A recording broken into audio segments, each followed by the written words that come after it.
Hello and welcome to the Sleepy History Channel After Dark. Tonight we're drifting off into the history of borders and bridges. How maps and treaties shaped where people could go. Let's dive in. Picture a world without lines on the ground. No checkpoints, no passports, no stamps and leather-bound books. For most of human history, this was simply how things were. People moved across landscapes following seasons, opportunity, and hope. But slowly, deliberately, we drew lines. And with those lines came questions that echo through centuries. Who belongs? Who may enter? And who decides? This is the story of how America's borders came to be.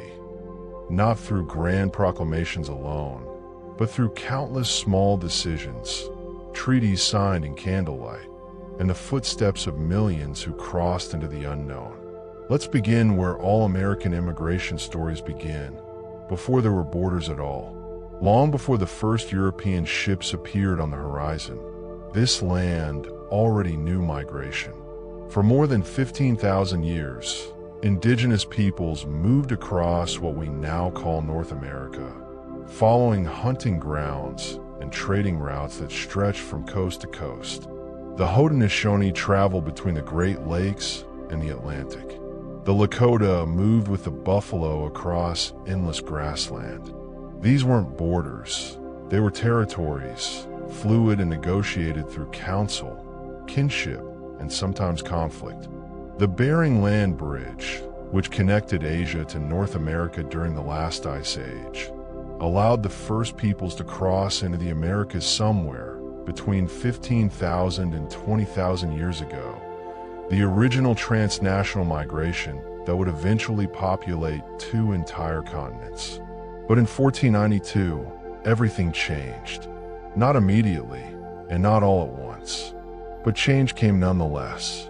When European colonizers arrived, they brought with them a different understanding of land itself. To them, territory wasn't shared, it was owned, claimed, divided by treaty and crown. The Spanish drew lines through Florida and the Southwest. The French claimed the vast Mississippi watershed. The Dutch planted themselves in what they called New Amsterdam. And the English, well, they wanted it all. By 1750, the eastern seaboard was carved into 13 distinct British colonies, each with its own charter, its own rules about who could settle and who could not. Some welcomed Quakers fleeing persecution.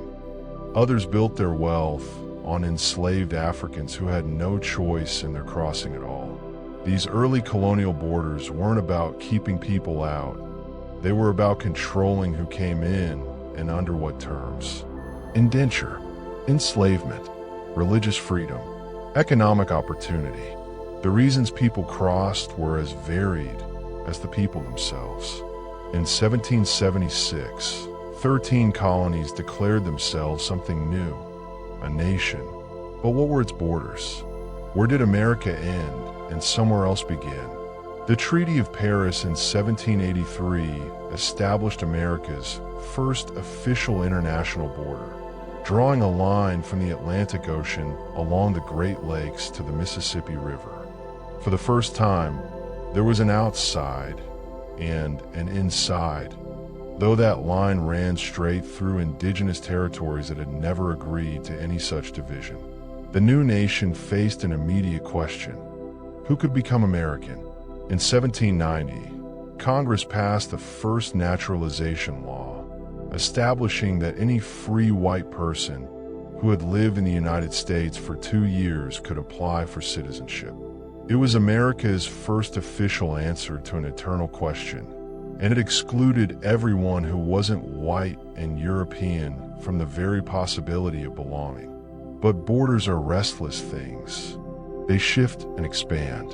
In 1803, President Thomas Jefferson purchased 828,000 square miles from France for $15 million. The Louisiana Purchase, instantly doubling the size of the United States without consulting a single person who already lived there. Borders moved not through migration, but through transaction. And people followed.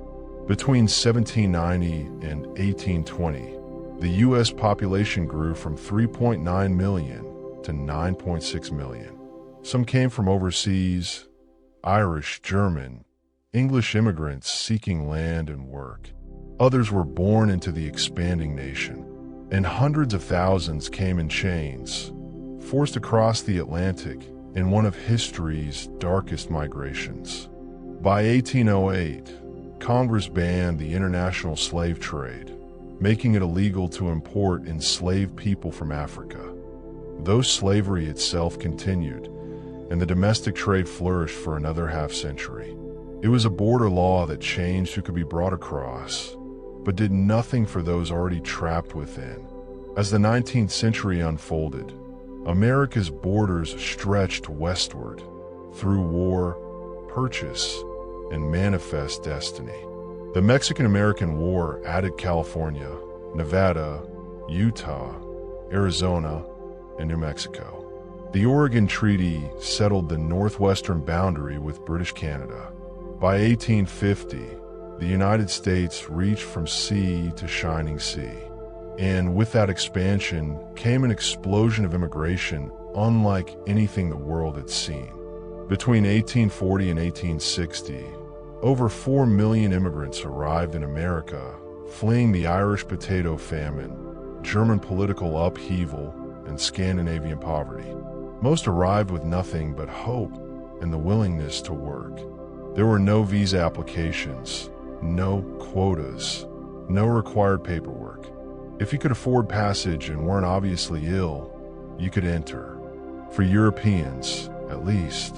In 1848, the Treaty of Guadalupe Hidalgo ended the Mexican-American War and granted citizenship to approximately 80,000 Mexican nationals living in the newly acquired territories.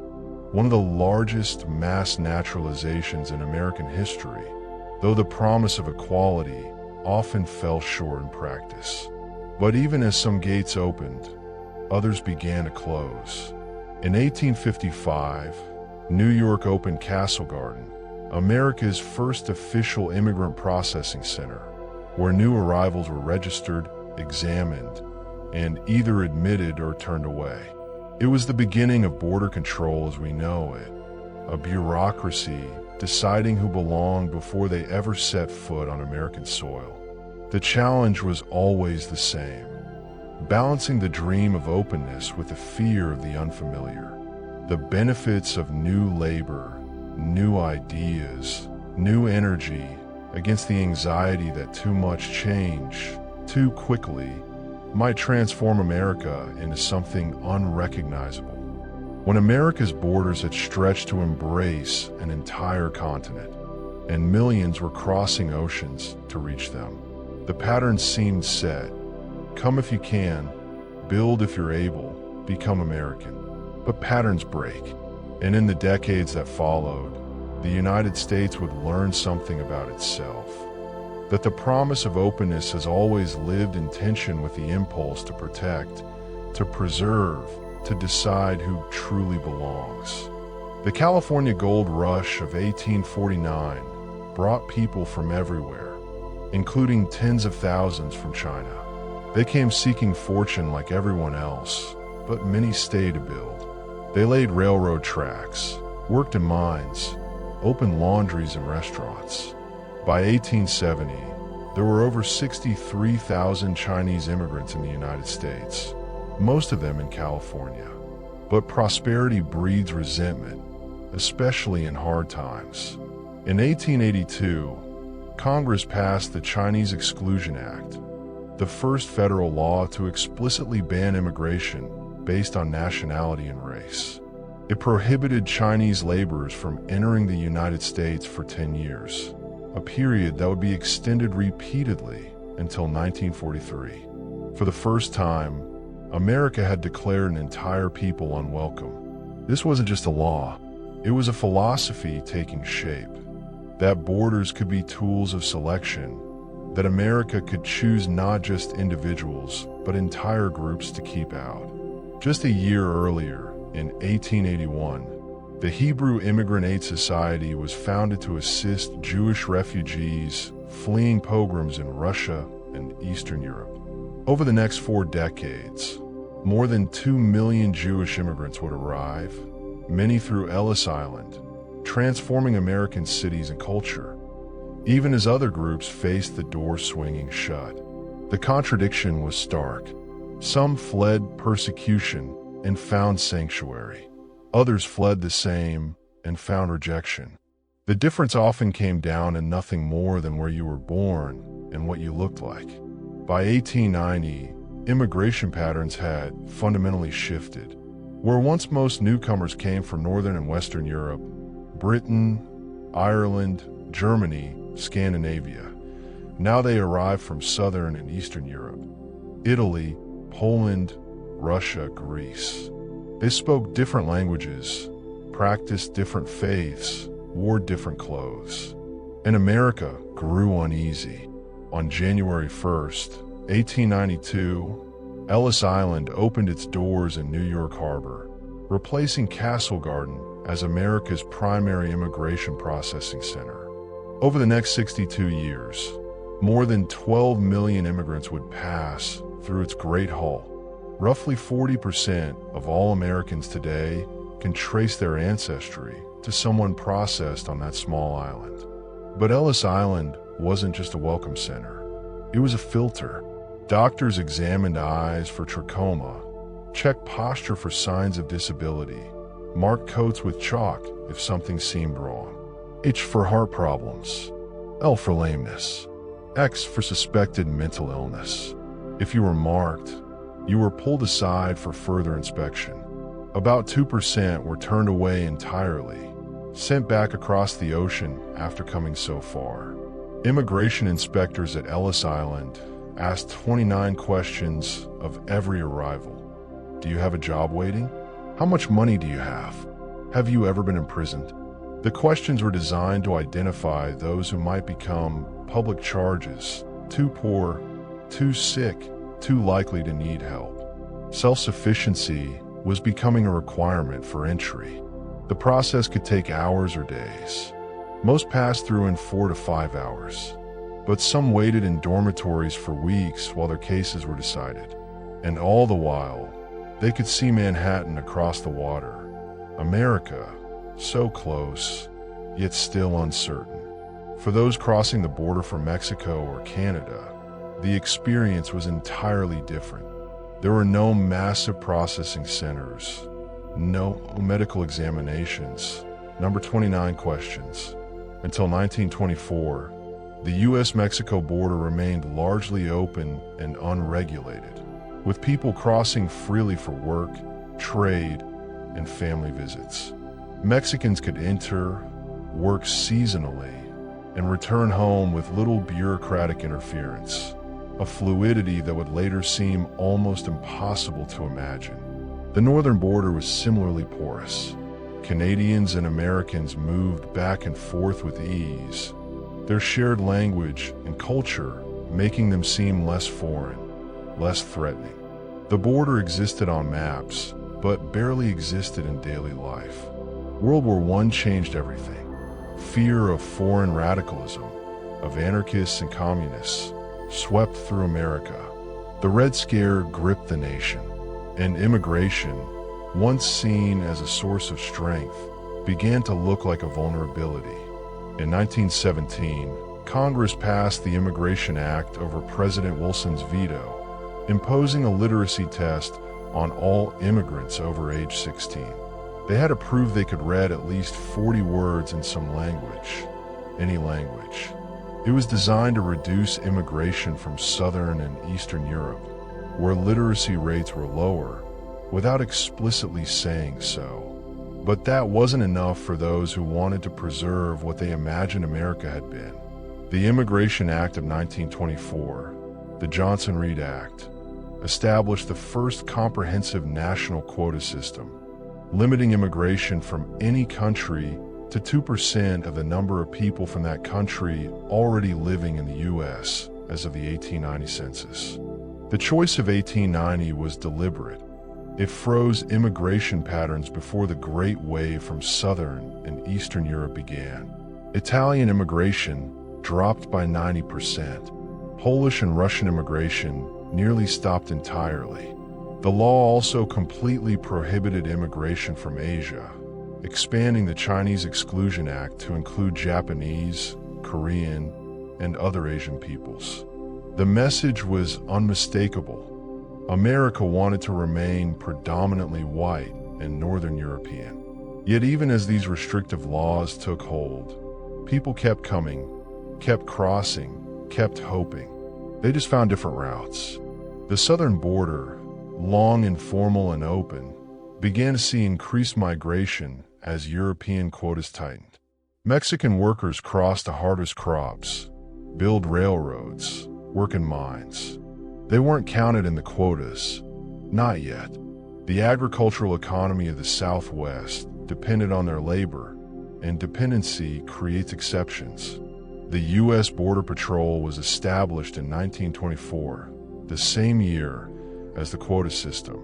Initially as a small force of 450 mounted officers tasked with preventing illegal entries along both the Mexican and Canadian borders.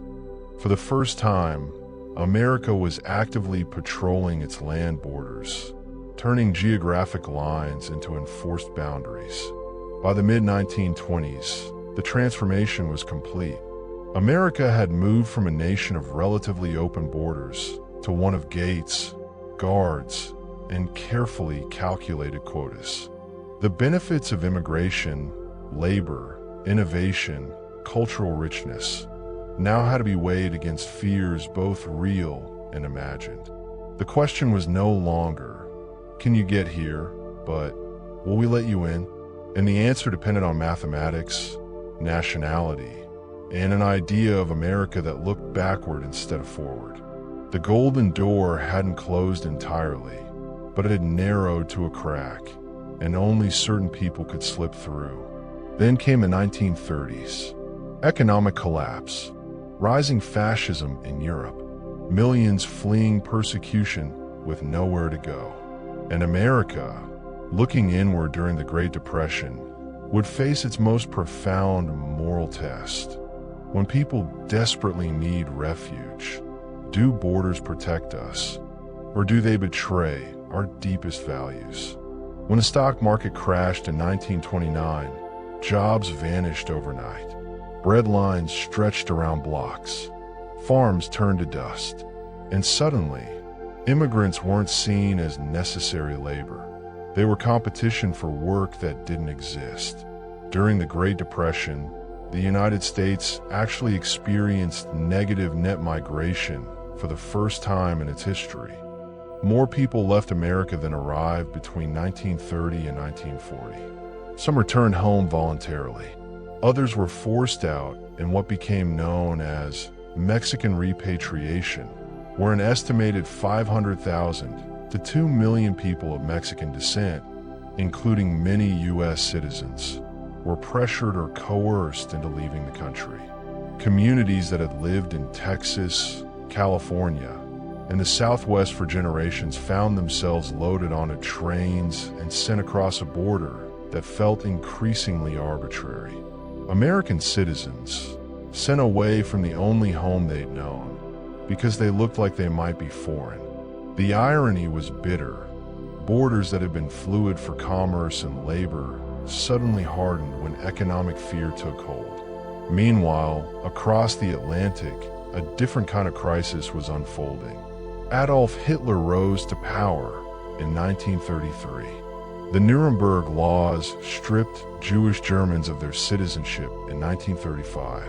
Kristallnacht shattered Jewish businesses and synagogues in 1938. Millions sought escape. Despite mounting evidence of Nazi persecution, the United States refused to raise its immigration quotas to accommodate Jewish refugees. The quota for German and Austrian immigrants combined was only 27,370 per year, and even this small number often went unfilled due to strict visa requirements and State Department bureaucracy that deliberately slowed applications. Perhaps the most haunting example came in 1939. The Mississippi St. Louis, a German ocean liner carrying 937 passengers, almost all Jewish refugees fleeing Nazi Germany, was turned away from U.S. ports in May 1939. The ship wandered the Atlantic, seeking harbor in Cuba, the United States, and Canada. All refused entry. Forced to return to Europe, approximately a quarter of the passengers would eventually perish in the Holocaust. The ship had been visible from Miami. People could see it from shore, and still the answer was no. When the United States entered World War II in December 1941, borders took on new meanings. Enemies, allies, security risks, labor shortages. The mathematics of migration became entangled with the mathematics of war. In February 1942, President Franklin Roosevelt signed Executive Order 9066, leading to the forced relocation and incarceration of approximately 120,000 people of Japanese ancestry, 2/3 of them American citizens. They were removed from their homes on the West Coast and held in internment camps, not because of anything they'd done, but because of where their ancestors had been born. The irony was devastating. While fighting fascism abroad, America imprisoned its own people based on ancestry alone. Yet at the same time, the war created desperate labor shortages. American men were overseas fighting. Who would harvest the crops? Who would keep the railroads running? In August 1942, the United States and Mexico negotiated the Bracero Program, a bilateral agreement that would allow millions of Mexican workers to enter the U.S. temporarily for agricultural labor. Between 1942 and 1964, approximately 4.6 million contracts were signed, bringing Mexican workers across a border that had been increasingly militarized just 2 decades earlier. When convenience demanded it, the gates opened wide. The Bracero workers lived in difficult conditions, separated from families, underpaid, sometimes exploited. But they came anyway, because opportunity, even limited opportunity, draws people across lines drawn on maps. The end of the war brought a reckoning. The world had seen what hatred could do. Millions had been displaced, refugees, survivors, people whose entire worlds had been destroyed. The Displaced Persons Act of 1948 marked a significant shift in American immigration policy, admitting approximately 400,000 refugees from Europe between 1948 and 1952. The first time the United States created a specific legal pathway for refugees fleeing persecution, separate from the standard quota system. It acknowledged, however belatedly, that sometimes borders must bend for humanitarian reasons. The Cold War redrew the world's ideological map. Capitalism versus communism, free world versus Iron Curtain, and borders became front lines in a global struggle. America's immigration policy became inseparable from foreign policy. Who you let in was a statement about which side you were on. The Immigration and Nationality Act of 1952, the McCarran-Walter Act, maintained the national origins quota system, but eliminated the complete ban on Asian immigration, allowing a token 100 immigrants per year from each Asian country, and making it possible for Asian immigrants to become naturalized citizens for the first time since the Chinese Exclusion Act. It was progress, but measured in drops rather than waves. The act also introduced new categories of exclusion based on ideology: communists, anarchists, anyone deemed a threat to national security. The border wasn't just about nationality anymore. It was about what you believed. But Cold War politics cut both ways. When people fled communism, America opened its doors, selectively. After the Hungarian Revolution was crushed by Soviet tanks in 1956, President Eisenhower used emergency powers to admit over 30,000 Hungarian refugees. When Fidel Castro took power in Cuba in 1959, Cuban refugees were welcomed with special provisions, seen as living proof that people would risk everything to escape communism. The contradiction was stark. Flee communism, and you were a refugee deserving sanctuary. Flee right-wing dictatorships America supported, and you were often turned away. Borders weren't just physical, they were ideological, shaped as much by geopolitics as by geography. Meanwhile, the Bracero program continued through the 1950s, bringing hundreds of thousands of Mexican workers annually, while simultaneously deporting unauthorized Mexican immigrants in operations with names like Operation Wetback. In 1954, a massive deportation campaign that removed over 1 million people, often violating their civil rights in the process. The message was confusing. We need you, but we don't want you to stay.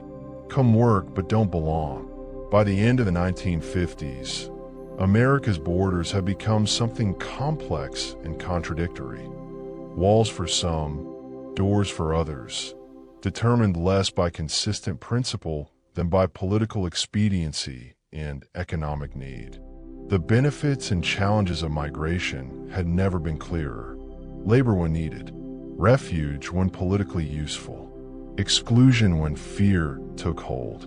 The pattern repeated decade after decade, with different groups playing different roles. But change was coming. The civil rights movement was forcing America to confront its contradictions about equality and belonging. And those questions about race and justice wouldn't stop at the border. They would transform how America thought about who deserves to cross and why. But America was changing. The civil rights movement was dismantling segregation. The world was watching. And a nation that claimed to stand for freedom and equality couldn't forever maintain borders that contradicted those very principles. In the summer of 1965, President Lyndon B. Johnson stood at the foot of the Statue of Liberty and signed a law that would fundamentally transform American immigration.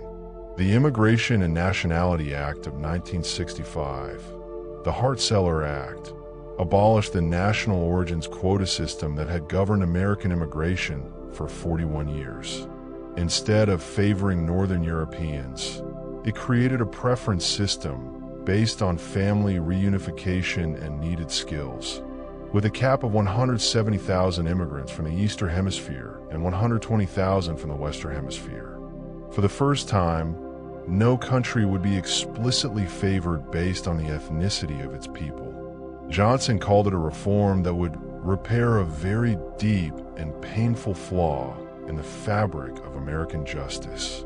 Supporters believed it would modestly increase diversity without dramatically changing immigration patterns.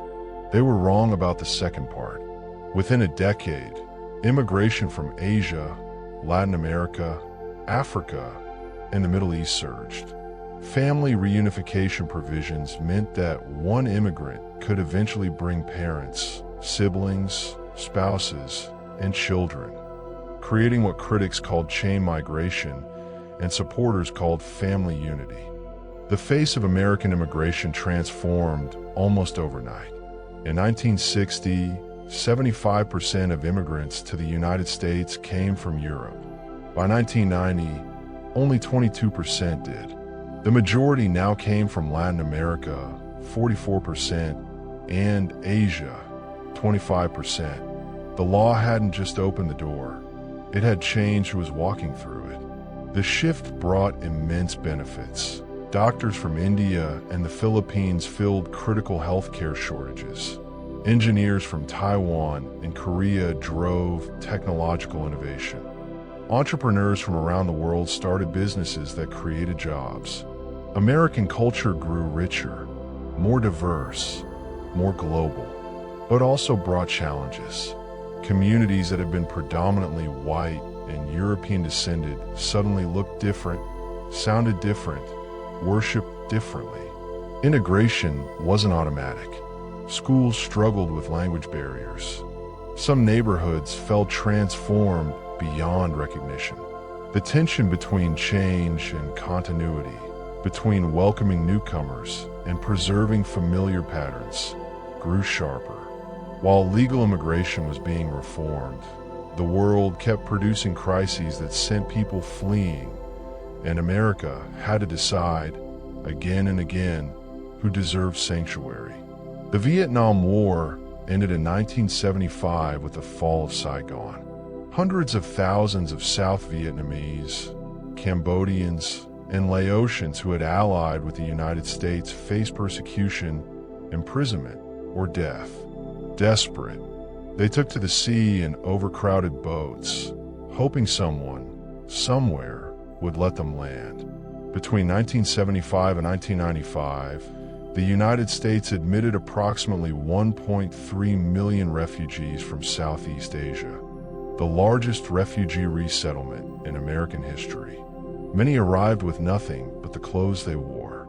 They were settled in communities across the country, from California to Minnesota to Texas, transforming American neighborhoods and establishing vibrant Vietnamese, Hmong, and Cambodian communities that exist today. The resettlement wasn't easy. Language barriers were profound. Cultural differences created misunderstandings. Some Americans welcomed the refugees. Others resented them, blaming them for taking jobs or changing their communities. Racism surfaced, but slowly, over decades. Most of these refugees rebuilt their lives, started businesses, sent their children to college, became American. The Refugee Act of 1980 created a systematic process for admitting refugees, separate from regular immigration quotas, and established the principle that refugees fleeing persecution had special claim to American protection. It set an annual refugee ceiling that the president could adjust based on humanitarian need, usually between 70,000 and 90,000 people per year, though the number would vary dramatically depending on global crises and political will. But refugee policy remained inconsistent, shaped more by politics than pure humanitarian concern. Cubans fleeing Castro received automatic welcome. Haitians fleeing the Duvalier dictatorship were often turned away, their boats intercepted at sea. El Salvadorans and Guatemalans fleeing U.S.-backed military regimes were labeled economic migrants rather than refugees, despite facing violence and death. The pattern held. Flee an enemy of America, and doors opened. Flee an ally, and you might be turned back to the very danger you escaped. As legal immigration increased and refugee admissions surged, attention turned to a problem that had been growing quietly for decades: unauthorized immigration, particularly across the southern border. The Bracero program had ended in 1964, but the agricultural economy's appetite for labor hadn't ended with it. Mexican workers who had crossed legally for decades continued crossing, now without authorization. Employers still hired them. Communities depended on them. But they lived in legal shadows, vulnerable to exploitation and deportation. By the mid-1980s, an estimated 3 to 5 million unauthorized immigrants lived in the United States, most having entered across the Mexican border or overstayed temporary visas. The number was growing, and both political parties agreed something had to be done, though they disagreed completely about what. The result was a grand compromise: the Immigration Reform and Control Act of 1986, signed by President Ronald Reagan, granted amnesty to approximately 2.7 million unauthorized immigrants who had lived in the United States continuously since January 1st, 1982. It was the largest legalization program in American history, offering a pathway to citizenship for people who had built lives, families, and businesses in the shadows.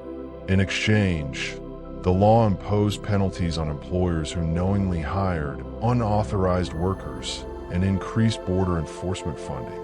The law was supposed to solve the problem, legalize those already here, prevent future unauthorized immigration through employer sanctions and border security. One-time fix, permanent solution. It didn't work out that way. Employer sanctions were weakly enforced. Too many businesses depended on unauthorized labor, and enforcement was politically unpopular. Border enforcement increased, but so did unauthorized crossings. Within a decade, the unauthorized immigrant population had grown again, reaching new heights.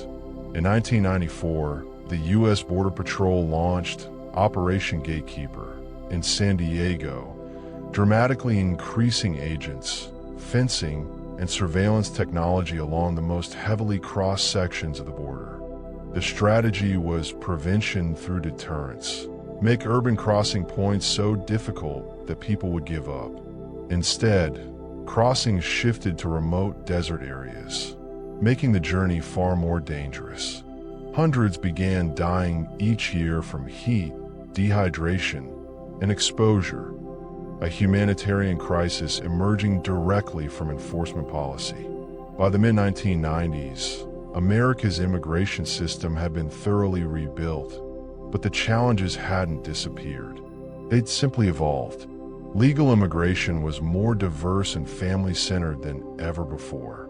Refugee admissions had created thriving new American communities, but unauthorized immigration continued growing despite amnesty and enforcement, suggesting that laws alone couldn't override economic gravity. The pull of jobs and opportunity on one side, the push of poverty and violence on the other. The benefits were undeniable. Immigrants drove economic growth, enriched culture, revitalized neighborhoods. But the challenges were real too. Integration took time, resources, and goodwill. Communities changed faster than some people could adapt. And the border, that line in the desert, became increasingly militarized, even as it remained porous. Then came September 11th, 2001. In a single morning, the question of who crosses America's borders transformed from a policy debate into a matter of national security. Fear reshaped everything, and borders that had been primarily about economics and opportunity became about protection and threat. The attacks changed the conversation overnight. 19 hijackers had entered the United States legally on temporary visas. They'd lived here, trained here, planned here. The border hadn't protected anyone. Within weeks, the political response began.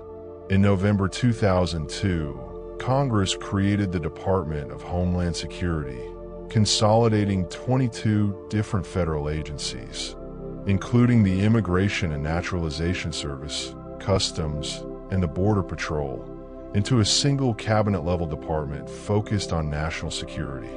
For the first time in American history, immigration enforcement was explicitly framed as primarily a security function rather than a labor or humanitarian concern. The merger meant that the people processing asylum claims, checking passports at airports, and patrolling the Mexican border all now worked for an agency whose very name emphasized threat rather than opportunity. The USA Patriot Act of 2001 and subsequent regulations dramatically expanded the government's ability to detain and deport non-citizens suspected of terrorism connections, often without the due process protections afforded to citizens. Immigration detention centers expanded rapidly, and the number of people held in immigration detention grew from about 20,000 on any given day before September 11th to over 30,000 by the mid-2000s. But the changes went deeper than laws and agencies. The entire emotional landscape shifted. Border crossing, which had always been about hope and economic necessity, now carried undertones of suspicion. Airports became checkpoints. Visa applications required extensive background checks. And for people from predominantly Muslim countries, the scrutiny intensified dramatically. The refugee program, which had admitted 70,000 to 80,000 people annually through the 1990s, slowed to a crawl. In 2002, only 27,000 refugees were admitted, the lowest number since the Refugee Act of 1980 established the modern system. Every potential refugee now seemed like a potential threat. Yet, even as security tightened, the economic demand for immigrant labor remained constant.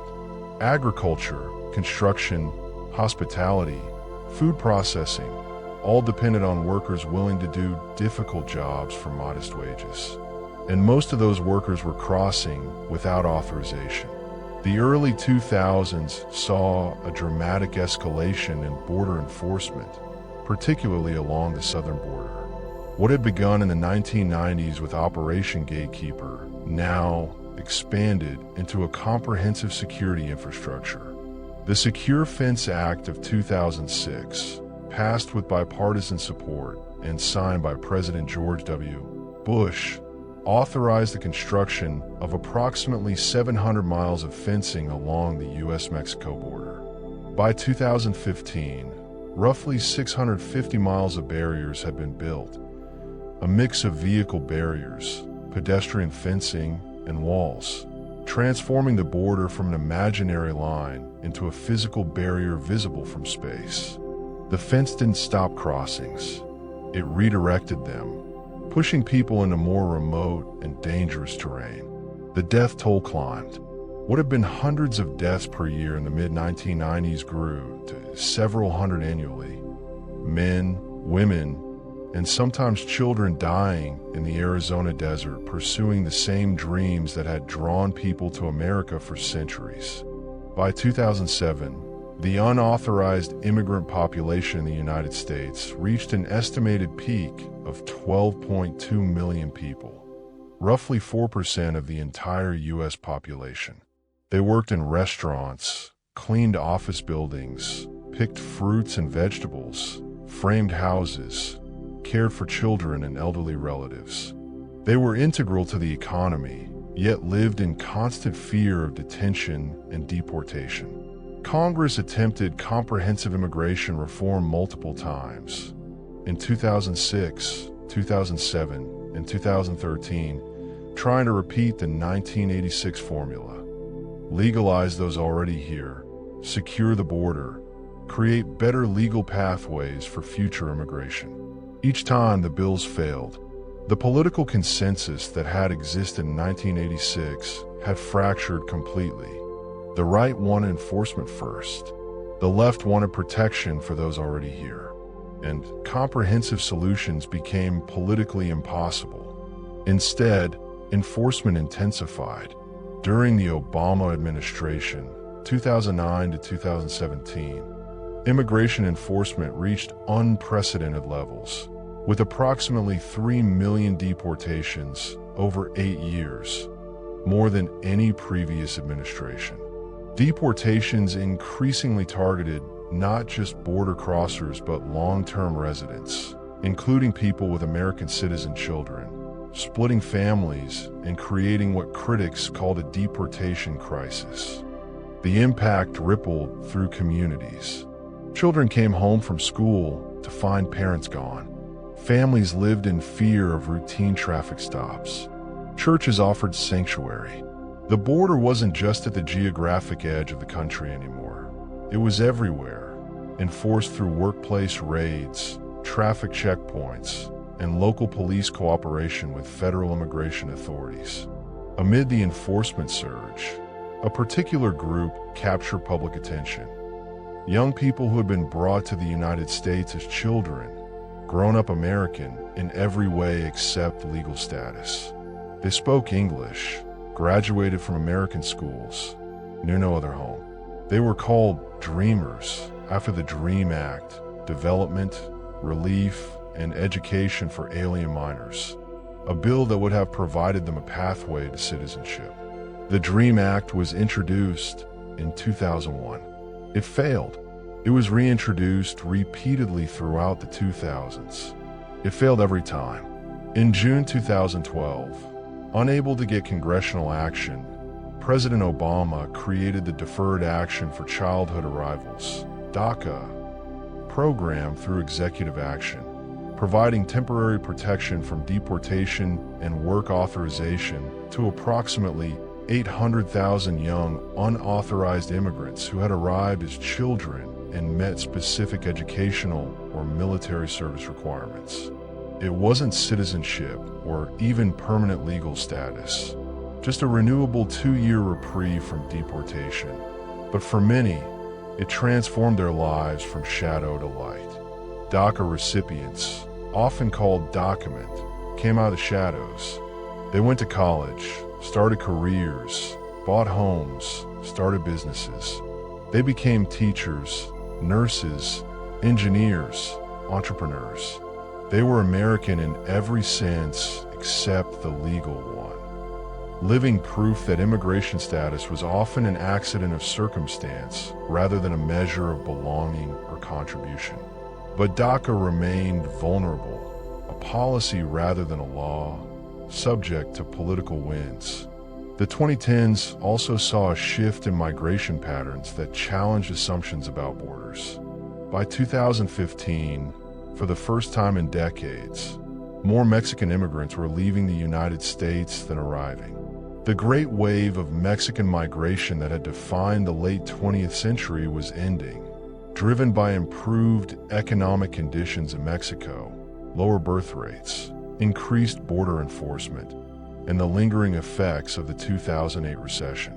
Yet the political focus on the southern border only intensified, even as the reality was changing. What replaced Mexican migration was something different. Families from Central America, Guatemala, Honduras, El Salvador, fleeing gang violence, political instability, and poverty so extreme it felt like persecution. They arrived at the border not to sneak across, but to request asylum, a legal right under both U.S. and international law. The system wasn't built for this. Asylum processing capacity was limited. Detention centers filled with families and unaccompanied children. Immigration courts, already backlogged with over 500,000 pending cases in 2015, grew overwhelmed. Wait times for asylum hearings stretched to years. By the mid-2010s, America's immigration system was defined by a single word: broken. Not because people disagreed about what the problems were, though they did, but because the entire framework seemed incapable of addressing the realities it was meant to govern. Enforcement had never been stronger, yet unauthorized immigration continued. Legal pathways existed, but wait times stretched to decades for many countries.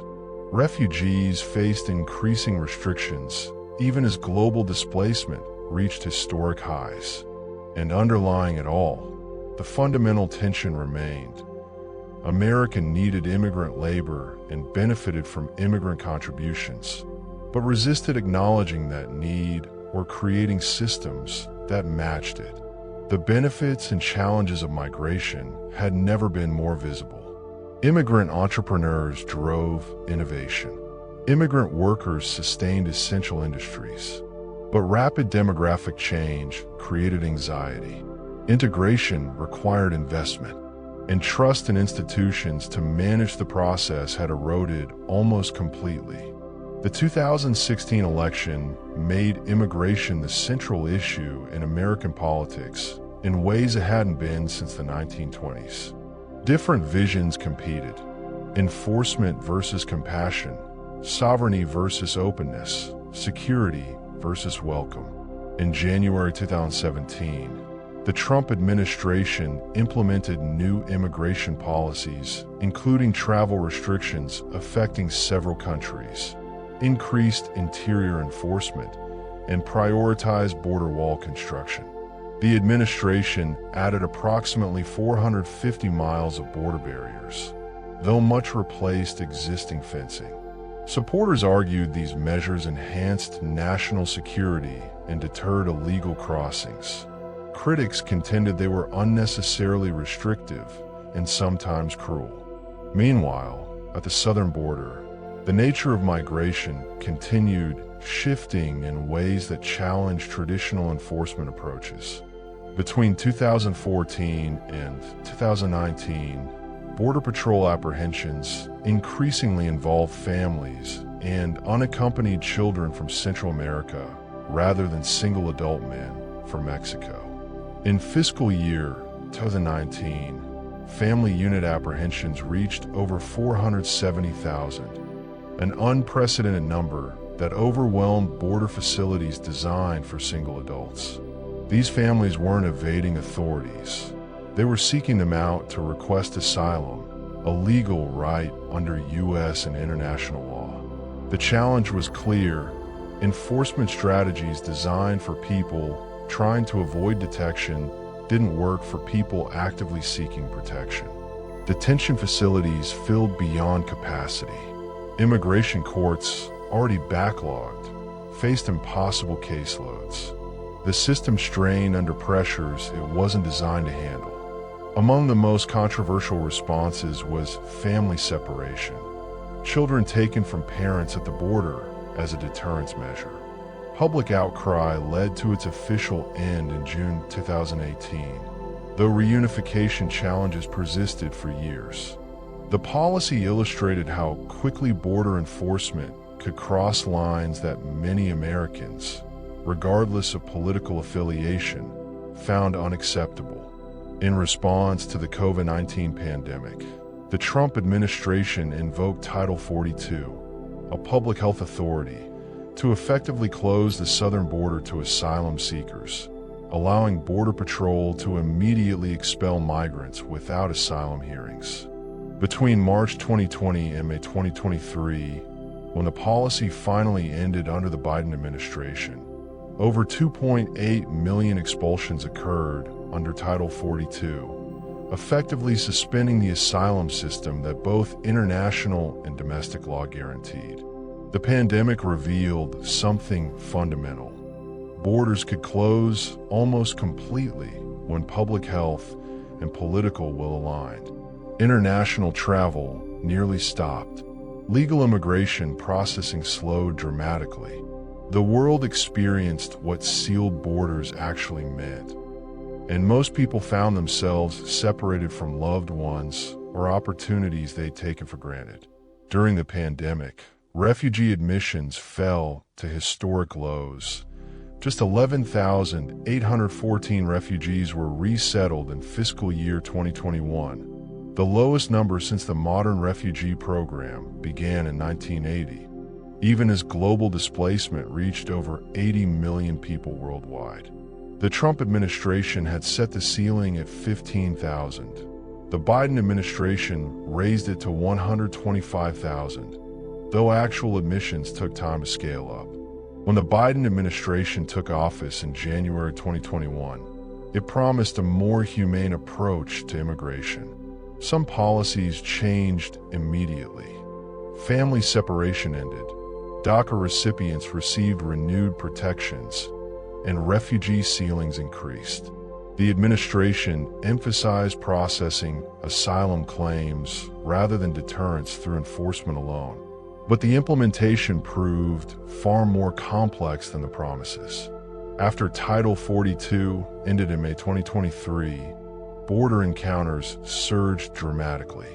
In fiscal year 2023, there were over 2.4 million encounters at the southern border, the highest number ever recorded. The Biden administration struggled to manage the influx, caught between its stated commitment to humane policies and the practical realities of processing unprecedented numbers of arrivals. Critics argued the administration's early messaging and policy changes had created a pull factor, encouraging migration by suggesting borders would be more open. The consequences rippled across the country. Border communities strained under the pressure of processing thousands of arrivals daily. Cities like New York, Chicago, and Denver received buses of migrants and struggled to provide shelter, services, and support. The cost, financial, logistical, and political, grew rapidly. The administration eventually implemented restrictions that disappointed immigration advocates while failing to satisfy enforcement proponents. New asylum rules limited who could qualify. Agreements with Mexico expanded to manage migration flows. The gap between campaign promises and governance realities widened. Today, America's immigration system exists in a state of permanent contradiction. The country admits about 1 million legal immigrants annually, more than any other nation on earth.